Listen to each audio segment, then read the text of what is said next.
आज जो पढ़ेंगे वो है law of conservation of momentum. ठीक है। Okay.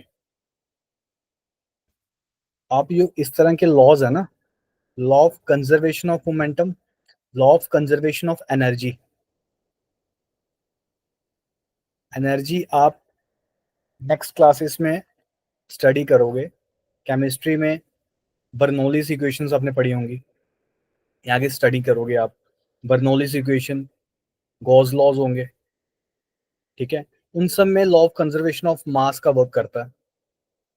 Law of conservation of energy भी आती है, बट यहाँ हम स्टडी करेंगे law of conservation of momentum. किससे डिनोट करते हैं हम? पी से। Mass into velocity. इसी का कन्वर्शन देखेंगे। ठीक है। जो आपके जितने भी न्यूमेरिकल्स आएंगे, मैक्सिमम टू मैक्सिमम इसी पे बेस्ड होंगे, law of conservation of momentum. Okay. इस चैप्टर में फिजिक्स में जितने भी आपके न्यूमेरिकल्स आएंगे वो सब law of conservation of momentum पे डिपेंड करेंगे। ओके। क्या है ये law of conservation of momentum? The total momentum of an isolated body. What you mean by isolated? Isolated से मतलब समझते हो? What this word isolated means? Single body. Single body which is in equilibrium state. Equilibrium state and the forces acting on it in any or all directions is equal to zero। क्या मतलब है? ये मैंने इतना कुछ लिखा, इसका क्या मतलब है?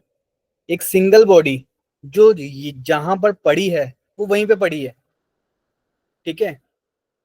उसके अंदर, उसके इंटरनल, उस बॉडी के इंटरनल बेसिस पे जो भी फोर्सेस एक्ट हो रही हैं, ठीक है, आइदर वो कोई भी डायरेक्शन में है, ठीक है, वो उसको मूव नहीं करने दे रही। वो बॉडी जहां पे पड़ी है वहीं पे पड़ी रहेगी। वो ना हॉरिजेंटली मूव कर रही है, ना वर्टिकली मूव कर रही है, ना डायगोनली मूव कर रही है। जो बॉडी जहां पे है वहीं पे खड़ी है। ठीक है। समझ आया? वो एक आइसोलेटेड बॉडी है, सिंगल बॉडी है, जिस बॉडी पे किसी भी तरह का कोई इफेक्ट नहीं पड़ रहा। The total momentum of an isolated system of interacting particles is called, is conserved। The total momentum of an isolated system of interacting particles is conserved, or when two or more bodies act upon one another, their total momentum remains constant provided no external force are acting on them। Momentum हमने पढ़ा, mass into velocity. किसी एक body की, किसी एक body का momentum और किसी दूसरी बॉडी का मोमेंटम, वो तब तक कांस्टेंट रहेगा जब तक हम कोई एक्सटर्नल फोर्स अप्लाई नहीं कर रहे हैं। दो बॉल्स को आपस में इंटरेक्ट करेंगे, वो इंटरेक्ट तब होगी जब हम खुद अपनी फोर्स, एक एक्सटर्नल फोर्स उसको दे रहे हैं बाहर से। ऐसे दो बॉल अगर कहीं पड़ी हैं, आइसोलेटेड सिस्टम में अगर खड़ी हैं, या कहीं पे ऐसे ही छोड़ दी, तो वो वहीं पड़ी रहेंगी अनलेस एंड अनटिल जब उसको पकड़ के हम आपस में इंटरेक्ट ना करें, एक्सटर्नल फोर्स अप्लाई ना करें। अगर फोर्स अप्लाई करते हैं, दोनों में मोमेंटम क्रिएट हो रहा है, तो वहां पे law of conservation of momentum देखने को मिलता है। दोनों की बॉडीज की खुद का एक सेल्फ वेट है, डिफरेंट वेलोसिटी से मूव करेंगी। ये आइदर वी से करेगी, ये आइदर यू से करेगी। दोनों सेम से नहीं करेंगी, कुछ एक स्लो स्पीड से आएगी, एक फास्ट स्पीड से आएगी। दोनों की वेलोसिटीज डिफरेंट होगी, बट मास डिपेंड करता है। अगर दोनों बॉल सेम है तो मास सेम है, नहीं तो मास डिफरेंट भी हो सकता है। समझ आया? एग्जाम्पल से समझाता हूँ। ये मेरा एक स्ट्राइकर है, कैरम है ये। कैरम खेला आपने? ये कैरम है, ये स्ट्राइकर है। ये जितने भी हैं अपने पोजीशन पे हैं और आइसोलेटेड है। अभी तक इन पे कोई मूवमेंट नहीं हो रहा। जब मैं स्ट्राइकर मूव करूंगा, एक एक्सटर्नल फोर्स यहां से क्रिएट हो रही है, एक एक्सटर्नल फोर्स मैं लगा रहा हूं। तो वो जहां जहां जिस जिसको लगेगा वो अपनी पोजीशंस चेंज करेंगे। ये गया, इसको स्ट्राइक किया इसने, एक्सटर्नल फोर्स लगी है ना इस पे। देख रहे हो, ये अपने आइसोलेटेड पोजीशन पे था। क्या कह रहा है, व्हेन टू और मोर बॉडीज, यहाँ पे दो बॉडीज की बात हो रही है। एक तो स्ट्राइकर सेल्फ है और जिसपे स्ट्राइक कर रहा है। व्हेन टू और more bodies act upon one another, ये इसके ऊपर एक्ट कर रहा है क्योंकि हम एक्सटर्नल फोर्स अप्लाई कर रहे हैं। There total momentum remains constant provided no external force are acting on them. दोनों का मोमेंटम कांस्टेंट रहेगा अनलेस एंड अनटिल हम एक्सटर्नल फोर्स अप्लाई ना करें। यहाँ पे एक्सटर्नल फोर्स अप्लाई हो रही है, तभी तो वो इन दोनों का मोमेंटम चेंज हो गया। ये समझ आया आपको? एग्जाम्पल से मैंने समझाया आपको, ये समझ आया? अनलेस एंड अनटिल यस हम सर। एक्सटर्नल फोर्स अप्लाई ना करें तो दोनों बॉडी आपस में कांस्टेंट रहेगी, ठीक है। लेकिन जब हम एक्सटर्नल फोर्स अप्लाई कर रहे हैं तो दोनों का मोमेंटम चेंज हो रहा है, ठीक है। एक यहाँ पे एग्जाम्पल से क्लैरिफिकेशन होगी किसकी, law of conservation of momentum की। कंजर्व समझ आया था, क्या समझाया था स्टार्टिंग में? The total momentum of an isolated system of interacting particle is conserved when two or more bodies act upon one another. Their total momentum remains constant provided no external force are acting on them. ये phenomenon को कहते हैं law of conservation of momentum. उसको example से देखा हमने, अब उसको स्केलर ट्रीटमेंट में देखेंगे। स्केलर ट्रीटमेंट क्या हुआ, यहाँ मैं अब दिखाता हूँ आपको एग्जांपल से। ये मेरा एक रोड है, ठीक है। ये बीच में सेंट्रल लाइन है, व्हीकल जा रही है। ये स्मॉल व्हीकल है, ये बिग व्हीकल है। दोनों बिग वाली स्मॉल को हिट कर रही है, दिख रहा है?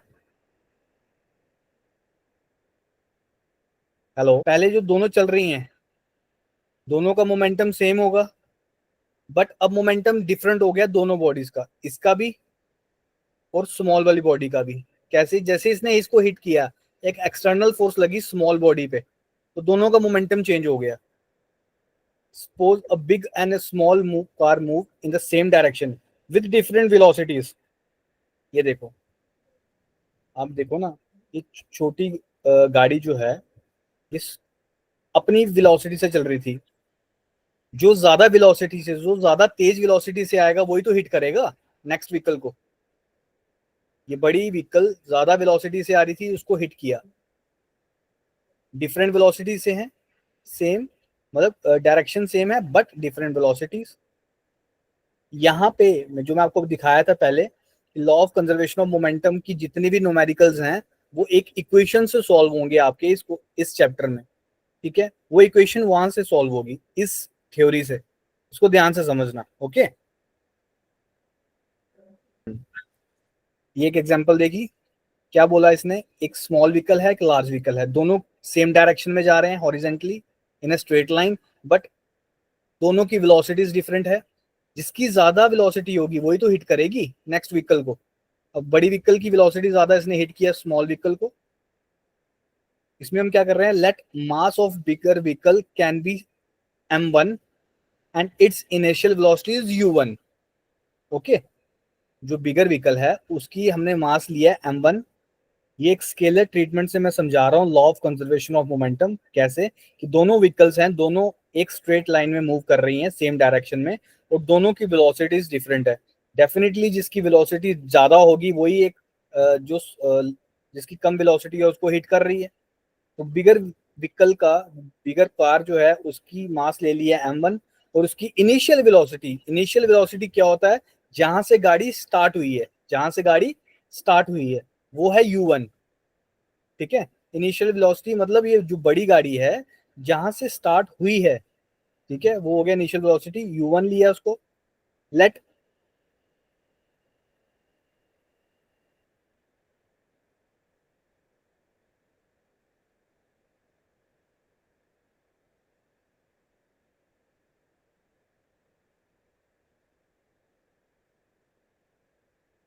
let the mass of smaller vehicle M2 and its initial velocity is U2.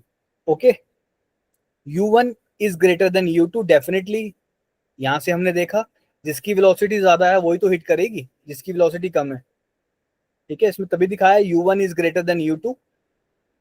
Suppose both the cars collide for a short time t। ये इसने हिट किया एक स्मॉल पीरियड ऑफ टाइम के लिए। ठीक है, मतलब जब एक्सीडेंट होता है तो 1 घंटे तक एक्सीडेंट तो नहीं होता रहता, कुछ समय के लिए ही एक्सीडेंट होता है। कोई अगर व्हीकल दूसरी व्हीकल को हिट कर रही है तो एक स्मॉल और शॉर्ट पीरियड ऑफ टाइम के लिए हिट होगा, वही ये कहना चाहता है। सपोज बोथ कार्स कोलाइड दोनों आपस में ये इससे कोलाइड कर रही है फॉर अ शॉर्ट टाइम, जिसको टी से डिनोट किया है, स्मॉल टी से। ठीक है, ड्यू टू कॉलिजन, दो व्हीकल्स के या दो बॉडीज के बीच में कॉलिजन क्रिएट हो रहा है, the velocities will change definitely. यार अगर कोई एक व्हीकल एक वेलोसिटी से आ रहा है और दूसरा एक व्हीकल डिफरेंट वेलोसिटी से जा रहा है और इसकी वेलोसिटी अगर इंक्रीज हो गई तो डेफिनेटली ये इसे हिट कर जाएगी, और डायरेक्शन एक ही है और जगह भी एक ही है चलने की। ठीक है, बट जब वो हिट करेगी तो किसी एक शॉर्ट पीरियड ऑफ टाइम के लिए हिट करेगी, 1 घंटा तो नहीं लेगी हिट करने में। तो वही इसने शॉर्ट पीरियड ऑफ टाइम लिया। Due to collision the velocity will change, तभी तो एक्सीडेंट होगा, या वेलोसिटी दोनों की चेंज हो जाएगी, आगे वाले की फिर बढ़ जाएगी तो पीछे वाले की कमी रहेगी। Let the velocities after the collision V1 and V2। ये समझ आ रहा है मैं जो बता रहा हूँ? ये एक आगे जाके इक्वेशन बनेगी जिनके आप न्यूमेरिकल सॉल्व करोगे इस इक्वेशन के बेसिस पे। बट इक्वेशन को समझना बहुत जरूरी है कि ये U1 U2 V1 V2 आया कहां से। ठीक है, ये एक एग्जांपल है, स्केलर ट्रीटमेंट हम कर रहे हैं law of conservation of momentum में। क्या कह रहे हैं, एक बड़ी व्हीकल है और एक स्मॉल व्हीकल है, दोनों की डायरेक्शन एक ही है बट दोनों डिफरेंट वेलोसिटी से मूव कर रही हैं। जो बिगर व्हीकल है उसका मास लिया हमने M1, जो और उसी की वेलोसिटी इनिशियल वेलोसिटी जहां से वो गाड़ी शुरू होगी उसका वेलोसिटी लिया U1। और एक स्मॉल व्हीकल है जिसकी मास है M2 और इनिशियल वेलोसिटी उसकी है U2। ठीक है, बट U1 हमने दिखा दिया U1 is greater than U2। जो बड़ी व्हीकल है उसकी वेलोसिटी ज्यादा है एज कंपैरिजन टू छोटी गाड़ी से। Suppose both cars collide for a short period of time, definitely थोड़े टाइम के लिए एक्सीडेंट होता है, 1 घंटे के लिए एक्सीडेंट तो होता नहीं है। Due to collision the velocity will change, तो दोनों गाड़ी आपस में टकराएंगी तो दोनों की वेलोसिटी डिफरेंट होगी। Let the velocity after the collision, accident होने के बाद वेलोसिटी V1 बिगर व्हीकल की और V2 स्मॉलर व्हीकल की respectively. Suppose that during collision के समय the bigger car exerts a force F21 on the smaller car, and in return the smaller car exerts force F12 on the bigger node। ये एक vehicle है और एक small vehicle है, ये इस पे प्रेशर लगा रही है, इसका मैंने U1 इनिशियल वेलोसिटी बोला, ये U1 इनिशियल वेलोसिटी, ये U2 इनिशियल वेलोसिटी। ठीक है, इसका M1 मास है, इसका M2 मास है, ये इस पे फोर्स लगा रही है। ये क्या कह रहा है, bigger car exerts force on a smaller vehicle. ठीक है, जो बिगर व्हीकल है वो इस पे फोर्स लगाया। ठीक है, बट जब फोर्स लगाकर हिट होकर वापस जाएगी, फोर्स इस पे लगाया, जैसे कोई भी एक किसी चीज पे बॉडी पे फोर्स लग रहा है तो वो उसको रिकॉइल भी तो कर रही है वापस। जब कोई एक चीज पे वो लगती है, हमने मोमेंटम में एक चीज पढ़ी थी ना पहले भी, ये वॉल थी और ये बॉल है।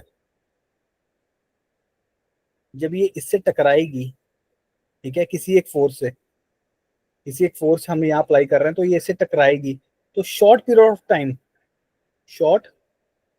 ऑफ टाइम पे वो वापिस आएगी, शॉर्ट पीरियड ऑफ टाइम से, वहां भी एक फोर्स एक्सर्ट करेगी, ये यहां जाकर यहां से फिर वापिस आई है। ये था U1 M1 और इसकी फोर्स M1 F1, इसकी फोर्स क्या है F2। ये इस पे हिट करके वापस वो मतलब कोई भी गाड़ी टकराती है तो वापस पीछे आती है। समझ रहे हो मेरी बात? जब कोई बॉडी किसी से टकरा रही है तो उसको भी तो झटका लगता है। हेलो? Yes sir. हाँ, तो यहाँ क्या बताया उसने, ध्यान से समझना। Suppose that during collision the bigger car exerts a force F21। ये F21 क्यों लिखा उसने? F12 भी लिख सकता था। F21 का क्या मतलब है? जब इसने इस पे, ये इस पे कोलाइड हुई, इससे कोलाइड हुई, तो ये तो F1 से गया था फोर्स लेकर, बट इसकी F2 थी। F1 ने जब F2 पे लगाया तो ये रिजर्व, मतलब वापिस आया, उसको झटका लगा, तो वो जो झटके वाली फोर्स है वो F21 है। अब smaller vehicle and in return, ठीक है, on smaller vehicle in turn the smaller car exerts force F12 on the bigger one.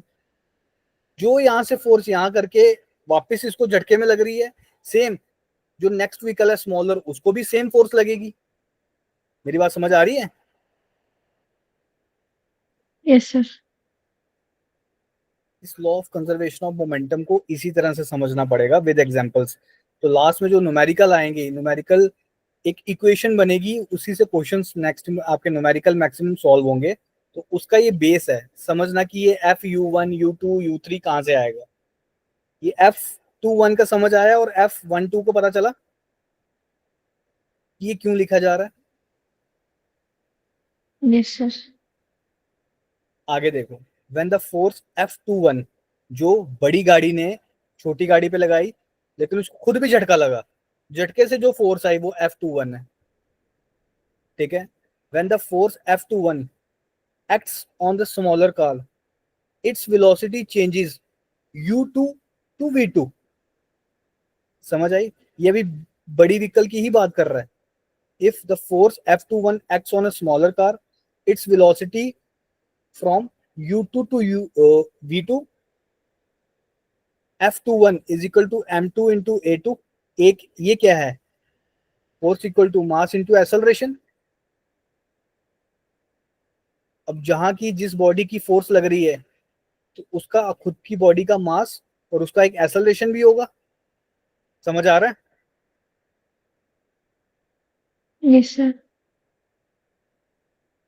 जहां नहीं समझ आएगा वहीं पे रोक देना मुझे, ठीक है? सर मेरे को एक बात पूछनी है। बोलो। सर मतलब आउट ऑफ सिलेबस है ये बात ना। हाँ हाँ बोलो। सर अभी जैसे हमारे यूटीज होंगे तो आई थिंक ये chapter Newton's laws of motion है, मतलब बुक के हिसाब से चैप्टर 6 है यूनिट 3 का। ओके। और अभी जो हमको यूटी का सिलेबस दिया है वो हमको चैप्टर 1 to 5 दिया है। 1 to 5? Yes but sir. ये चैप्टर है 6। Yes sir. ओके, आप क्या चाहते हो कि मतलब 1 to 5 पढ़ाया जाए? सर मैं पूछूं कि ये उससे रिलेटेड है क्या?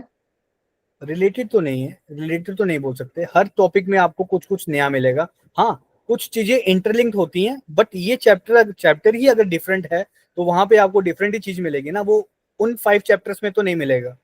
क्योंकि ये 5 चैप्टर्स जो हैं, ये फिजिक्स का बेस है। 1 से लेकर 5 तक आपको पता चलेगा सबसे पहले फिजिक्स क्या होती है, फिर उसमें यूनिट्स एंड मेजरमेंट्स क्या होती हैं, फिर वहां पे स्केलर एंड वेक्टर क्वांटिटीज क्या होती हैं, उन क्वांटिटीज का रोल प्ले कैसे होता है, वो 1 to 5 चैप्टर्स में वही सब चलेगा। फिर उन जितनी क्वांटिटीज को आपने पढ़ लिया, उनका रिएक्शन कैसा होगा, वो न्यूटन लॉ बताता है। समझ आ रहा है? Yes sir. हाँ। अब आपके 1 to 5 आता है, अब आप क्या चाहते हैं कि मतलब 1 to 5 पढ़ाया जाए आपको? यस सर बट अब ये चैप्टर तो आधा हो गया तो आप आज इसको कंप्लीट करने के बाद।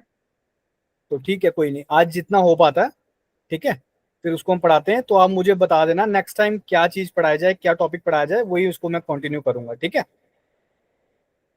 Yes sir. हाँ, मुझे बता देना 1 to 5 चैप्टर में से क्या आपको अभी स्कूल में क्या पढ़ाया जा रहा है। सर अभी तो स्कूल में काइनेमेटिक्स स्टार्ट किया है। बट आप मुझे बता रहे थे कि लॉज ऑफ मोशन ही पढ़ाया जा रहा है स्कूल में। नहीं सर, लॉज ऑफ मोशन तो अभी तक पहुंचे ही नहीं, अभी तो motion in second motion, dimension चल रहा है। अच्छा, मोशन इन सेकंड डायमेंशन। हाँ, ओके। प्रोजेक्टाइल की डेरिवेशन कर रहे हैं अभी। अच्छा, प्रोजेक्टाइल की, प्रोजेक्टाइल समझ आया था जो मैंने बताया था। यस सर, थोड़ा बहुत। चलो कोई नहीं, काइनेमेटिक्स पढ़ा दिया। सर पूरा नहीं पढ़ाया, अभी थोड़ा बचा है। अच्छा, तो आप नेक्स्ट क्लास में क्या पढ़ना चाहते हैं। सर डायमेंशनल एनालिसिस, क्योंकि वो पूरा समझ में नहीं आया। नहीं आया ना, कोई बात नहीं, नेक्स्ट क्लास में डायमेंशनल एनालिसिस जाएगी, ठीक है। Yes sir. आज इसको हम करें जितना हो पाता है, ठीक है। Yes sir. हमने क्या क्या पढ़ लिया, न्यूटन्स के लॉ पढ़े ना, जिसमें फर्स्ट लॉ यस पढ़ा, सर। सेकंड लॉ पढ़ा, थर्ड लॉ पढ़ा, मोमेंटम पढ़ा, और law of conservation of momentum, वो हम स्टडी कर रहे हैं, ठीक है। इसी को स्टडी करेंगे हम लास्ट, ठीक है। नेक्स्ट में हम डायमेंशनल एनालिसिस पढ़ेंगे, ओके। Yes sir. ये समझ आया आपको, कोलिजन, कोलिजन क्या होगा, दो बॉडीज के बीच में टकराव, दो बॉडी आपस में मिलेंगी तो उनमें क्या होता है, कोलिजन क्रिएट होता है, ठीक है। क्या बताया उसने, the bigger body exerts force F21 on a smaller body car and in return the smaller car exerts a force F12 on a bigger one. When the force F21 acts on a smaller car, its velocity changes u2 to v2. अगर velocity change हो रही है u2 से v2, तो पहले तो हमें ये पता होना चाहिए फोर्स किसके बराबर होती है, मास इनटू एक्सेलरेशन, ठीक है। व्हेन द फोर्स,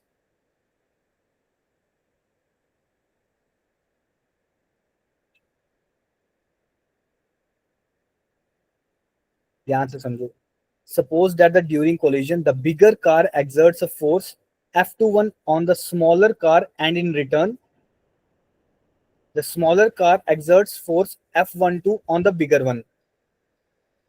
यहां से कंफ्यूज होते हैं बच्चे, F21 एंड F12,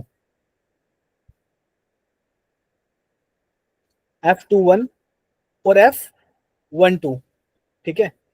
यहां देखो उसने क्या कहा, the bigger car exerts force F21 on the smaller car and in return, and in return के बाद कॉमा दिया है उसने, and in return, in return में मतलब जो जो बड़ी गाड़ी है बिग, स्मॉल पे हिट कर रही है, दोनों के बीच में कॉलिजन हो रहा है, दोनों के बीच में कॉलिजन हो रहा है, तो बिगर व्हीकल से जो स्मॉलर व्हीकल पे फोर्स अप्लाई हो रही है, ठीक है। बिगर को हमने क्या माना हुआ है 1, स्मॉलर को क्या माना हुआ है 2, ठीक है।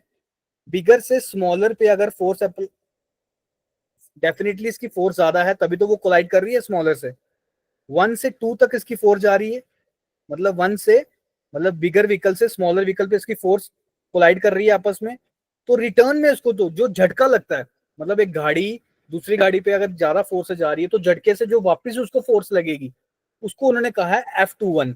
वो कौन लगा रहा है, स्मॉलर व्हीकल। कौन लगा रहा है बड़ी गाड़ी पे, स्मॉलर व्हीकल।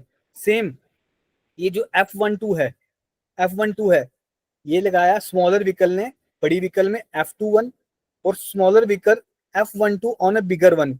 जो बिगर वन लगाएगी, जैसे स्मॉलर वन, अगर हम बड़ी गाड़ी को छोटी गाड़ी पे लेके जा रहे हैं, जब छोटी गाड़ी से बड़ी गाड़ी पे कोलाइड हो रहा है तो वहां पे फोर्स लग रही है F12। वो कौन लगा रहा है, बड़ी गाड़ी छोटी गाड़ी पे, झटके के बाद। जब बड़ी गाड़ी छोटी गाड़ी से मिलेगी तो जो झटके बड़ी गाड़ी को जो झटका लगेगा वापस में रिकॉइल में जो फोर्स लगेगी वो है F21। तो जो छोटी गाड़ी को बड़ी गाड़ी से झटका लगेगा वो है F12। समझ आया? Yes sir. ये समझना इसलिए जरूरी है, जो नेक्स्ट आपकी न्यूमेरिकल क्रिएट्स होंगे ना, वो एक इक्वेशन से होंगे। वो इक्वेशन कंफ्यूज ये करती है कि मुझे वेलोसिटीज का नहीं पता चल पाता है कि कौन सी वेलोसिटी किस व्हीकल की है। क्या कहा इसने? When force F21 acts on a smaller car, its velocity changes v u2 to v2। ये क्या है? Force equal to mass into acceleration. Acceleration को मैं ऐसे लिख सकता हूँ, वेलोसिटी अपॉन टाइम। एक्सेलरेशन क्या होता है? वेलोसिटी अपॉन टाइम ही होता है ना। Yes sir. तो ये क्या है? v2 minus u2, v2 minus u2। यहाँ पे क्या दिख रहा है? v2 minus u2, it's a velocity change. क्या है ये?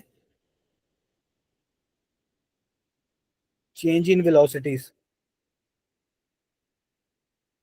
ठीक है। इनिशियल वेलोसिटी ये थी, फाइनल वेलोसिटी ये है। ठीक है। Final velocity minus initial velocity divided by time, short period of time. Short period of time. क्या फॉर्मूला बन रहा है? Force equal to mass into acceleration. What is acceleration? Acceleration is the rate of change of velocity. ये तो पता था ना आपको। एक्सेलरेशन क्या होता है? Rate of change in velocity. Velocity का चेंज दिख रहा है after collision. Same, when force acts when the force F12 acts on a bigger vehicle, its velocity changes u1 to v2 v1। Initial velocity क्या थी? u1, and final velocity क्या है? v1। Same इसमें भी change दिख रहा है। F12 मास into acceleration m1 a1। ये बिगर व्हीकल के लिए है, ये स्मॉलर व्हीकल के लिए था। Same, v1 minus v1 minus u1, change in velocities for a bigger vehicle. This v2 minus u2, change in velocity for smaller vehicle according to Newton's third law of motion। ये हमने पढ़ा था। to every action there is an equal and opposite reaction। अगर बड़ी गाड़ी big vehicle after collision with small vehicle, तो दोनों में एक फोर्स क्रिएट हो रही है ऑपोजिट डायरेक्शन में। ये एक फोर्स लगा रहा है और ये वापस में मेरे को फोर्स लगा रहा है। दोनों में कोलिजन हो रहा है। ठीक है। एक्सर्ट फोर्स क्रिएट हो रही है दोनों में, ये इस पे लगा रही है और ये इस पे लगा रहा है। तो दोनों ऑपोजिट डायरेक्शन में फोर्सेस हैं। F21, इसको हम ऐसे लिख सकते हैं, F21 plus F12 is equal to 0। तभी इसको दिखाया उसने F21 is equal to minus F12। रहने समझ आ रही है? Yes sir. कहीं भी डाउट आता है तो मेरे को वहीं पे रोक देना। ठीक है। वहीं पे पूछना कि सर मुझे यहाँ समझ नहीं आ रही है। ठीक है। Okay sir.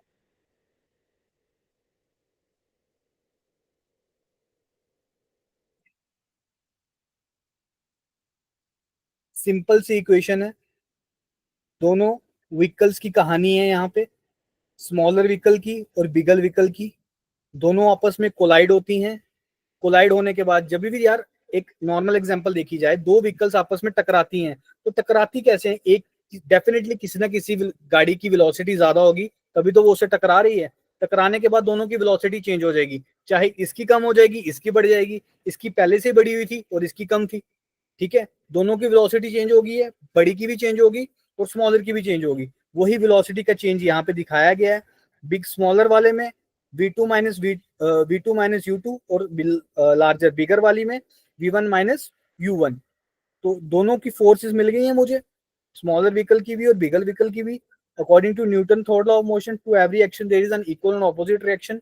यहाँ पे मेरे को फोर्स पता चल रहा है F21 is equal to minus F12। दोनों को मैं इस तरह से लिख सकता हूँ।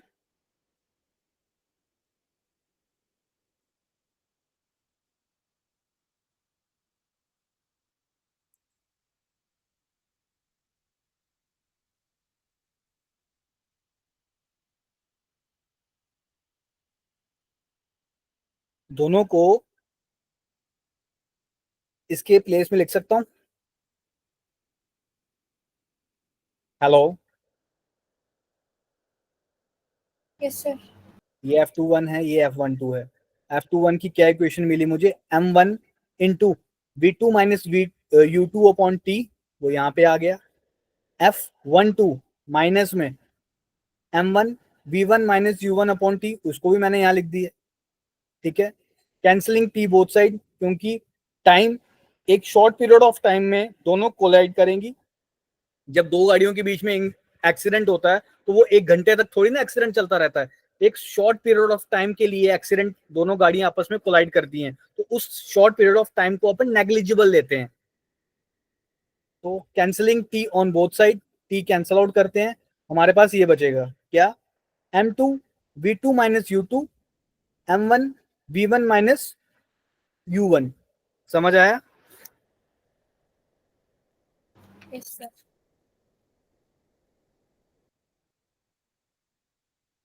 मल्टीप्लीकेशन हो गया, M2 V2 minus M2 U2 is equal to M1 V1 minus M1 U1। ये एक इक्वेशन मिल गई मुझे।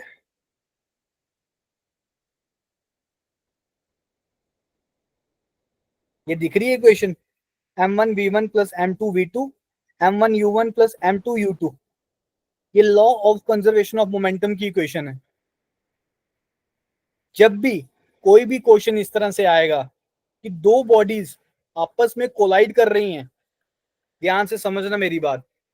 फिजिक्स में आपको न्यूमेरिकल्स आएंगे, वो न्यूमेरिकल किस तरह से होंगे और किस तरह से पूछे जाएंगे कि कोई भी दो बॉडीज आपस में कोलाइड कर गई फॉर कुछ समय के लिए, अगर टी वहां पे गिवन होगा 2 सेकेंड्स के लिए, 3 सेकेंड्स के लिए, या T0 कुछ भी इस तरह से अगर दिया होगा for short span of time में, तो टू व्हीकल्स आपस में कोलाइड कर गई हैं। ठीक है, जब कोलिजन आएगा दोनों बॉडीज का, तो वहां पे ये इक्वेशन एप्लीकेबल होगी। वहां पे दोनों बॉडीज की इनिशियल वेलोसिटी भी दे रखी होगी कि जो फर्स्ट व्हीकल है उसकी इनिशियल वेलोसिटी क्या है, सेकंड व्हीकल की इनिशियल वेलोसिटी क्या है, फिर आफ्टर कोलिजन दोनों की फाइनल वेलोसिटीज क्या है। ये V1 V2 फाइनल वेलोसिटी है, U1 U2 इनिशियल वेलोसिटी है। तो दोनों को इक्वेट करके हमें वहां पे वो law of conservation of momentum निकालने के लिए बोलेगा। समझ आया?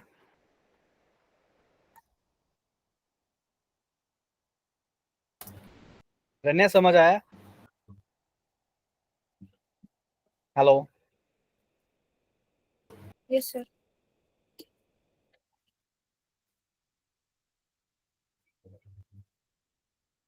कहीं डाउट है? कहीं पे डाउट तो नहीं लग रहा? No sir. Hello, no sir, no doubt. आगे बढ़े। Yes sir. इस पे पूछना तो नहीं है कुछ? No sir. क्या बताया है? इनिशियल मोमेंटम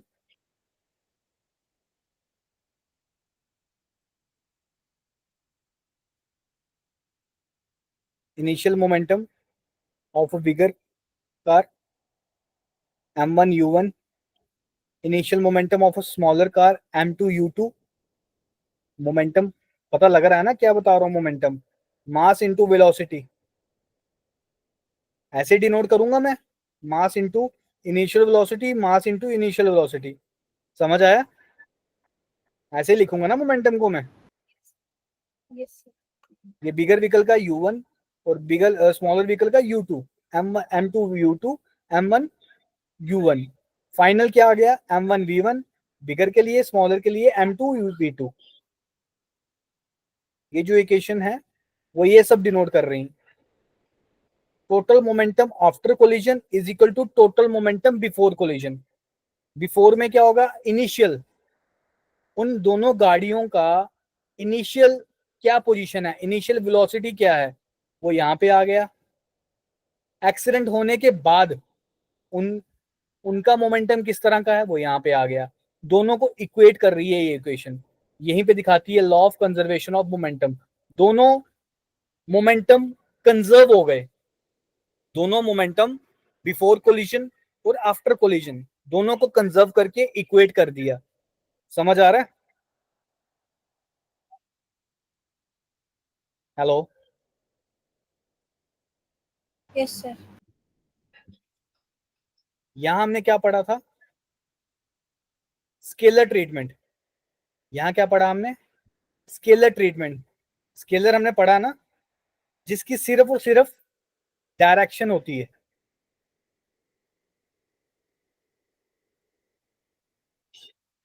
जिसकी सिर्फ और सिर्फ डायरेक्शन होती है ना?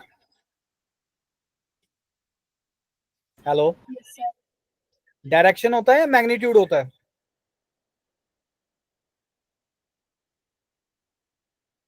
हेलो, Sir, ने your मैंने voice आपको is. स्टार्टिंग में बताया था स्केलर और वेक्टर क्या होता है।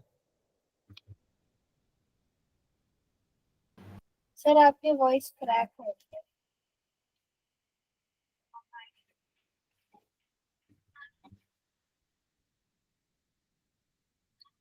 ये है।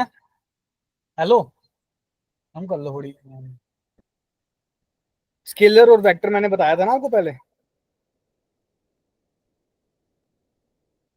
Yes, sir. स्केलर और वेक्टर, स्केलर Yes. क्वांटिटीज क्या होती हैं जिनमें सिर्फ और सिर्फ मैग्नीट्यूड होता है। वेक्टर क्वांटिटीज क्या होती हैं जिनमें डायरेक्शन भी होता है और मैग्नीट्यूड भी होता है। ठीक है, ये हमने जो इक्वेशन पढ़ी, ये जो इक्वेशन हमने सॉल्व की है, वो पढ़ी है हमने स्केलर ट्रीटमेंट के रिगार्डिंग। सिर्फ और सिर्फ मैग्नीट्यूड देखने को मिला है, सिर्फ और सिर्फ मैग्नीट्यूड देखने को मिला है। ठीक है, अब मैग्नीट्यूड कैसा है? मास इनटू वेलोसिटी, दोनों चीजें हैं। मास मेरा स्केलर है, वेलोसिटी मेरी वेक्टर है, वेलोसिटी मेरी वेक्टर है। बट इन दोनों का कॉम्बिनेशन मेरा प्रोडक्ट, दोनों का प्रोडक्ट जो है वो मोमेंटम है।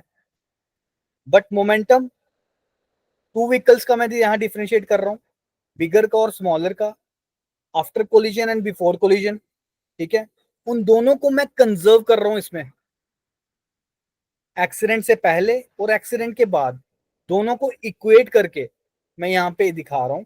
तो ये नॉर्मली मेरी स्केलर ट्रीटमेंट है, इसको हम स्केलर ट्रीटमेंट कहते हैं। ठीक है, उसके बाद आते हैं हम वेक्टर ट्रीटमेंट में।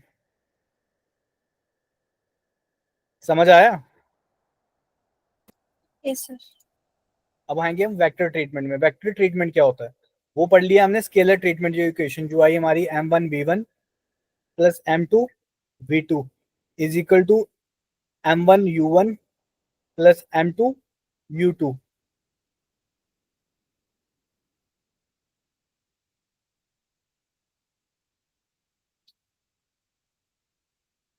अब वेक्टर ट्रीटमेंट क्या होता है यहां समझो आप।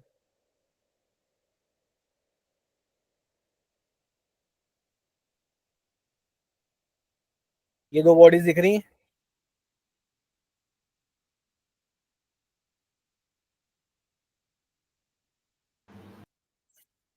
इस बॉडी का अपना एक मास है, किसी एक वेलोसिटी से वो मूव कर रही है। दूसरी बॉडी सेम, उसका भी मास, अलग मास है अपना mb, वो भी एक वेलोसिटी से मूव कर रही है vb। दोनों आपस में कोलाइड हो रही हैं, मास दोनों का है, बट ए बी पे फोर्स एक्सर्ट कर रही है रिकॉइल में, उसको क्या बोलते हैं हम? एफ बी ए। ठीक है, जब ये इससे कोलाइड होगी तो वापस ये भी तो कोलाइड हो रही है इससे। जब इससे जाएगी, इसको जो रिवर्स में फोर्स मिलेगी वो है एफ ए बी। मतलब इस ए की वजह से बी पे फोर्स लग रहा है।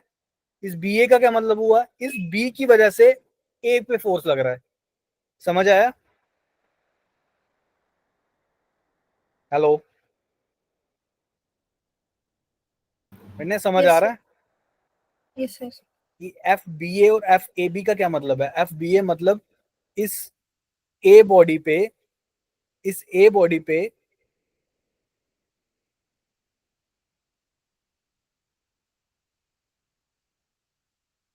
इस ए बॉडी पे बी की वजह से फोर्स लग रही है और इस बी बॉडी में ए की वजह से फोर्स लग रही है। ठीक है, दोनों आपस में कोलाइड हो रही हैं। ठीक है, यहां ये बता रहा है क्या, कोलाइड होने के बाद वेलोसिटी में चेंज इसने हाइफन से दिखाया है, v a hyphen, that is the final velocity.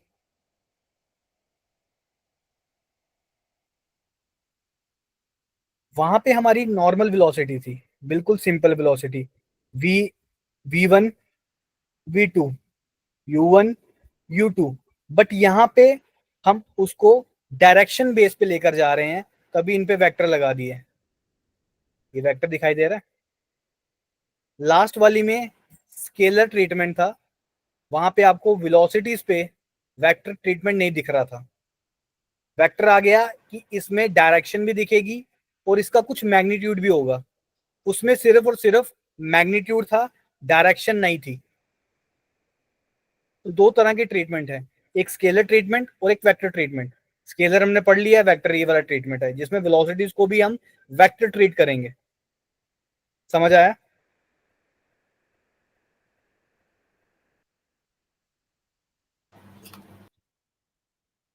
Yes sir. समझ आया?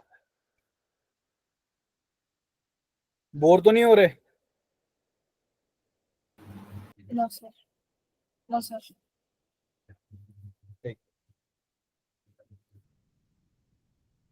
क्या कह रहा है, consider two bodies A and B of mass m A m B moving with velocities vector v A and vector v B respectively. Their initial momenta is p a p b. Definitely p is product of mass into velocity. Let bodies collide, get apart and move. दोनों body आपस में मिली but दोनों ही अलग हो गई। वहां पे क्या था स्केलर में कि दोनों गाड़ी आपस में टकराई थी शॉर्ट पीरियड टाइम की, तो वो उसको आगे मूव करते हुए ले, जब किसी दो व्हीकल में आपस में एक्सीडेंट होता है, ठीक है, ये तो नहीं है कि ये बॉडी कहीं और जा रही है और ये बॉडी कहीं और जा रही है। वो तब है जब उसमें वेलोसिटी वेलोसिटी की डायरेक्शन इस तरह से है कि वो हायर वेलोसिटी से आ रही है, ठीक है, कि वो कंट्रोलेबल नहीं है। तो वो क्या है, जब किसी के साथ कोलाइड करके कोई एक डिस्टेंस तक नेक्स्ट व्हीकल जाएगी और ये भी पीछे पीछे तक कोलाइड करेगी। या तो कोलाइड करते हुए जाएगी या वो पहली वाली गाड़ी आगे चल जाएगी और दूसरी वाली गाड़ी पीछे पीछे आ रही है। वो कुछ एक मैग्नीट्यूड क्रिएट होगी। बट बॉल्स में क्या होता है, बॉल्स आपस में टकराएंगी तो एक जगह तो रुकेंगी नहीं, तो वो आगे पीछे डायरेक्शन में चेंज हो जाएंगी। वही ये बता रहा है, let the bodies collide, get apart and move with final momentum P A hyphen और पी बी हाइफन। ये डैश भी बोल सकते हैं और हाइफन भी बोल सकते हैं। P A dash, p B dash, p A vector dash, p B vector dash respectively. Newton second law of motion, यहाँ पे वहां पे आया था Newton third law of motion, यहाँ पे Newton second law of motion. Force delta t p A minus P A dash minus P A and p B, मतलब force जो बिगर बॉडी पे लग रही है स्मॉलर बॉडी की वजह से, वो है एफ ए बी। स्मॉलर बॉडी पे जो लग रही है बिगर बॉडी से, वो है F B A into delta t short period of time के लिए। Delta t is the common interval of time for which two bodies are in contact, वो ये शॉर्ट पीरियड ऑफ टाइम होता है। यहाँ पे अब आएगा Newton third law of motion, same वही, f B a is equal to minus f A b minus f B a, और f A b delta t minus f B a delta t. ये जो body है और ये जो body है दोनों आपस में कोलाइड करके ये अलग मूव हो गई, ये अलग मूव हो रही है।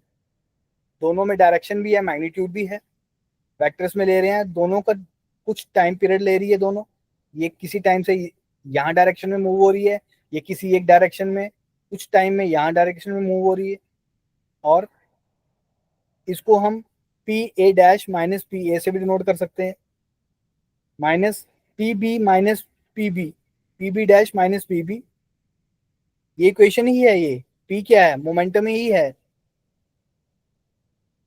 पी ए क्या है, initial momentum, P A dash क्या है, final momentum, P B dash क्या है, फाइनल मोमेंटम, पी बी क्या है, initial momentum, initial momentum of second ball, और ए क्या है, final momentum of first ball, bigger ball.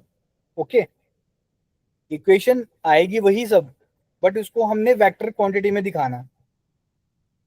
The above equation shows that the total final momentum of the isolated system equals to the total initial momentum. Same उसी तरह final is equal to initial momentum.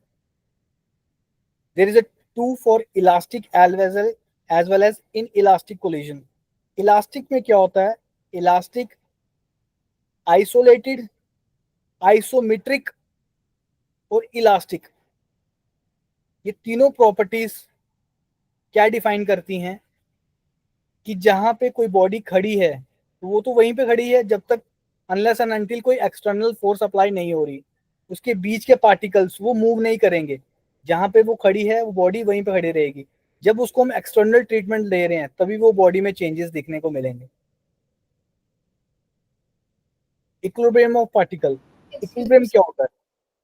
Yes sir आज कर सकते हैं, ये तो वो मेरी मैथ्स की जांच है। Sure sure sure. Thank you sir.